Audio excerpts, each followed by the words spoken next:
આળસને મનુષ્યનો સૌથી મોટો દુશ્મન માનવામાં આવે છે. એક આળસુ માણસ જીવનમાં ક્યારેય સફળતા મેળવી નથી શકતો. આ વાર્તા આળસની ખરાબ ટેવને દૂર કરવા અને તમને સ્વાધીન બનાવવા માટે છે. કૃપા કરીને વાર્તાને છેલ્લે સુધી જોજો. એક સમયની વાત છે. એક ગામમાં એક ખેડૂત રહેતો હતો.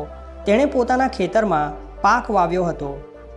ત્યારે એક ચકલીએ તેના ખેતરની વચ્ચોવચ્ચ પાકમાં માળો બનાવી દીધો અને તેણે 2 ઈંડા પણ મૂકી દીધા. ત્યારબાદ એ ઈંડામાંથી ચકલીના બચ્ચાઓ બહાર આવી ગયા અને તેની મા સાથે સુખેથી રહેવા લાગ્યા. ચકલી દાણાની શોધમાં દરરોજ જંગલમાં જતી હતી.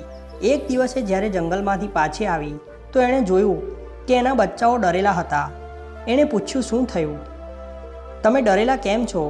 ગભરાયેલા કેમ છો? બચ્ચાઓએ કહ્યું, માં, આજે ખેતરમાં ખેડૂત આવ્યો હતો અને એણે કહ્યું કે કાલે તે તેના દીકરાને પાક લણવા માટે મોકલશે. માં, હવે આપણે શું કરીશું? હજુ તો અમને ઉડવાનું પણ નથી આવડતું. બચ્ચાઓની વાત સાંભળીને ચકલીએ કહ્યું, ગભરાશો નહીં બચ્ચાઓ, કાલે કોઈ ખેતરમાં પાક લણવા માટે નહીં આવે.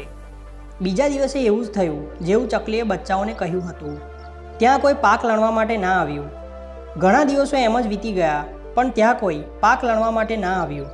બધું એકદમ ઠીક રીતે ચાલી રહ્યું હતું. ચકલીના બચ્ચાઓ ખૂબ જ ખુશ હતા. એક દિવસ ફરી ચકલી જ્યારે જંગલમાંથી ખોરાક લઈને પાછી આવી ત્યારે એના બચ્ચાઓ ફરીથી ગભરાયેલા ડરેલા હતા. ચકલીએ ફરી તેના ગભરાવાનું કારણ પૂછ્યું તો એમણે કહ્યું, માં, આજે ફરી ખેડૂત ખેતરમાં આવ્યો હતો અને એણે કહ્યું કે કાલે તે મજૂરોને પાક લણવા માટે મોકલશે. આ સાંભળ્યા પછી ચકલી ફરી તેના બચ્ચાઓને કહે છે, ગભરાશો નહીં બાળકો, કાલે કોઈ પાક કાપવા માટે નહીં આવે. બીજા દિવસે એવું જ થયું જે ચકલીએ કહ્યું હતું. કોઈ ત્યાં પાકને કાપવા માટે ના આવ્યું. એક દિવસ ફરી જ્યારે ચકલી જંગલમાંથી જ્યારે પાછી આવી ત્યારે એના બચ્ચાઓએ કહ્યું, આજે ખેડૂત ફરી ખેતરમાં આવ્યો હતો. તે ફરી પાકને કાપવાની વાત કરી રહ્યો હતો, પણ અમને ખબર છે કે કોઈ પાક લણવા માટે નહીં આવે. ત્યારે તેમની માં ચકલીએ કહ્યું, પૂરી વાત જણાવો. ત્યારે બચ્ચાઓએ કહ્યું, માં, આજે ફરી ખેડૂત ખેતરમાં આવ્યો હતો અને એણે કહ્યું કે મેં બીજા લોકો પર આધાર રાખીને ઘણો બધો સમય બરબાદ કરી લીધો. હવે હું કાલે જાતે આવીને પાક કાપીશ. આ સાંભળીને ચકલી ગભરાઈ ગઈ અને કહ્યું, બચ્ચાઓ, હવે આપણે આ સ્થળ જલ્દીથી જલ્દી છોડી દેવું જોઈએ અને કોઈ બીજા સ્થળે આપણો માળો બનાવવો પડશે, કેમ કે કાલે ખેડૂત પાકને લણવા માટે જરૂર આવશે. બચ્ચાઓએ કહ્યું, પણ માં, ખેડૂત તો આવું ઘણીવાર કહ્યું છે, પરંતુ દર વખતે કોઈ પણ પાકને લણવા માટે નથી આવ્યા. તમે આટલા સુનિશ્ચિત કેવી રીતે છો? તમને આટલી ખાતરી કેમ છે કે કાલે ખેડૂત પાક લણવા માટે જરૂર આવશે? ચકલીએ કહ્યું, પહેલી વાર ખેડૂત પાકને લણવા માટે તેના દીકરા પર આધાર રાખતો હતો. બીજી વાર ખેડૂત પાકને કાપવા માટે મજૂરો પર નિર્ભર હતો. અને જ્યારે તમે તમારા કામો માટે બીજાઓ પર આધાર રાખો છો તો તમારું કામ ક્યારેય પૂરું નથી થતું. પણ ત્રીજી વાર એણે જાતે પાક કાપવા આવવાની વાત કરી. એણે પોતે નિર્ણય લીધો છે તો કાલે તે જરૂર આવશે. ત્યાં સુધીમાં બાળકો ઉડવાને લાયક બની ચૂક્યા હતા. તે બધા ત્યાંથી ઉડી ગયા અને ક્યાંક બીજી જગ્યા પર પોતાનો માળો બનાવી લીધો.